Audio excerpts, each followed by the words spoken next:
Russia's recent strikes against Ukraine have left a trail of destruction that few in the United States are being told about.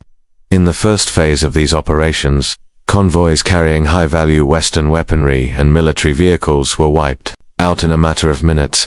Satellite evidence and battlefield reports reveal miles of trucks, tanks, and armored carriers reduced to burned-out wreckage. Yet American television screens remain silent. Billions in taxpayer money that were funneled into these weapons, ammunition, and transport systems were destroyed before they could even reach the front lines.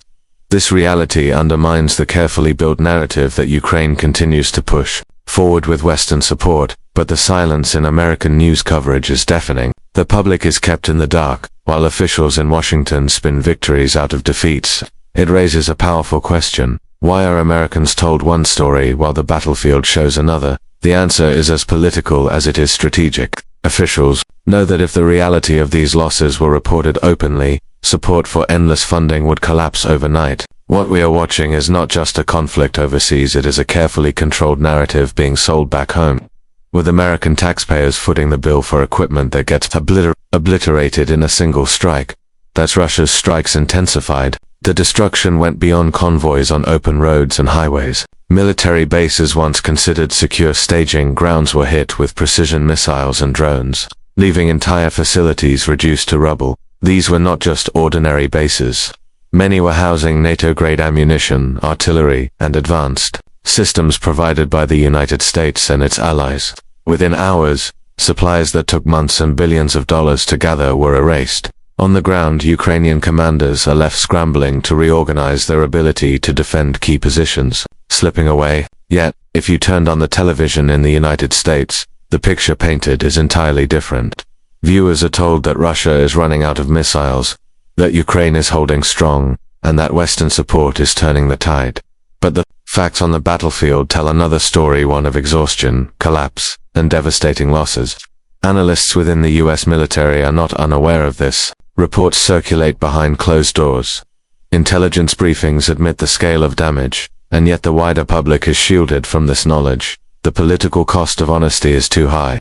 Admitting that Ukraine's bases have been systematically dismantled would mean confronting the uncomfortable truth that Washington's strategy is failing. It would also expose how deeply the American defense industry benefits from this war, supplying weapons that vanish into smoke but guaranteeing profits for corporations. The base strikes are not just tactical victories for Russia, they are symbolic defeats for the narrative pushed in Washington. While the American people are told Ukraine is strong and resilient, the reality is that every missile strike is hollowing out the country's defenses, erasing the very infrastructure meant to keep the fight alive. The gap between what is happening and what is reported continues to grow, leaving Americans with a version of reality shaped not by truth but by political convenience. Ukraine's airfields have become one of the most vulnerable targets in this war, and the strikes that Russia has carried out against them have had a devastating impact. Runways that once launched fighter jets and drones are now littered with craters, shredded concrete, and burned aircraft shells. Radar systems and hangars, built to safeguard Ukraine's air operations, have been systematically dismantled with precision strikes that leave little room for recovery. This isn't just about one or two airfields, it's a coordinated campaign to cripple Ukraine's ability to fly, to receive reinforcements, or to operate Western-supplied aircraft. Billions of dollars in US and NATO aid hinge on the promise of air power, from drones to the long-promised F-16s. But what good is advanced technology when the infrastructure to launch and protect it is destroyed? Americans are told that these deliveries will shift momentum on the battlefield. Yet the reality is that every new system faces immediate risk the moment it lands in Ukraine. Without intact runways and safe zones, the promise of air superiority is little more than political theater designed to reassure taxpayers that their money is making a difference. On the ground, Ukrainian pilots face the crushing truth that their options are narrowing by the day, while Washington continues to paint a picture of resilience. It's a dangerous illusion, one that hides the extent of damage and leaves the public unaware of how fragile the situation has become. The silence from mainstream outlets in the United States about these battlefield realities is not accidental, it is deliberate. The fourth stage of this story is not about strikes or convoys or destroyed airfields, but about the way information is filtered, twisted, and sometimes completely erased. Every major Russian success is downplayed or ignored, while Even the smallest Ukrainian counteroffensive is magnified into a headline victory. When Ukrainian forces retake a few villages, it's front-page news. When Russia wipes out a base or disables an entire fleet of armored vehicles, the story disappears into the background. The American people are being served a version of the war that is carefully edited to maintain support for endless aid packages.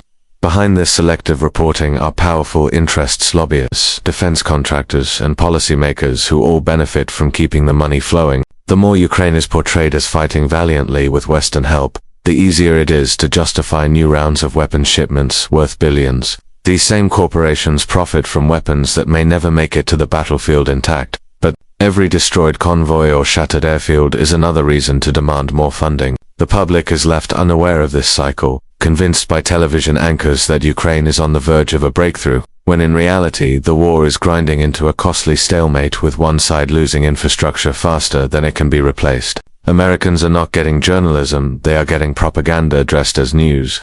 And the cost is measured in both taxpayer dollars and credibility. The question is how long this gap between truth and reporting can last before people start demanding answers that the media refuses to give. The final phase of this story reveals a reality that the American public has been shielded from, and it is one that carries heavy consequences. Ukraine's losses in convoys, bases, and airfields are not isolated events, they represent a turning point in the conflict. Every destroyed supply line, every base reduced to rubble, every airfield rendered useless pushes Ukraine further into a state of dependency that no amount of foreign aid can fully repair. Yet the story told to the American people is the opposite. They are shown images of determination, resilience, and progress, carefully packaged to keep support alive. Washington continues to approve billion-dollar aid packages, insisting that victory is just around the corner, but what is happening on the ground tells a different story. Ukraine's infrastructure is being hollowed out at a pace it cannot recover from, and the gap between what is happening and what Americans are told has never been wider.